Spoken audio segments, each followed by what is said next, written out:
Hello everyone, welcome back to our channel. দেখতে পাচ্ছ বর্ষা কিন্তু অনেক কাজ করছে, ও কিন্তু এত কাজ করে না। তো ওকে বলেছি শিলিগুড়ি শপিং করতে নিয়ে যাবো, যদি আমাকে হেল্প করিস কাজে। তো বলছে ঠিক আছে। তো এদিকে 1 2 3 আর বলছিলাম, এই দেখো আমাদের সিন্দুকটা, মানে আমাদের এই আলমারি ভর্তি জামাকাপড়, এটাই আমাদের সম্পত্তি, দুই বোনের যাকে বলে।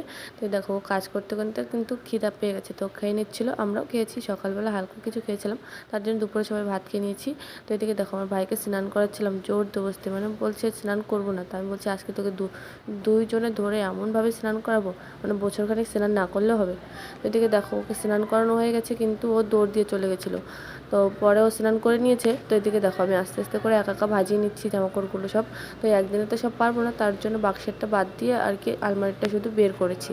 এই জামাকাপড় রোদ্রে দিয়েছি ভাদ্র মাস, তার জন্য। তো ভাদ্র মাস তো চলেই গেছে, তো কারা কারা জামাকাপড় রোদে দিয়েছে অবশ্যই বলবে। আমার ভিডিওটা একটু আপলোড করতে দেরি হয়ে গেল।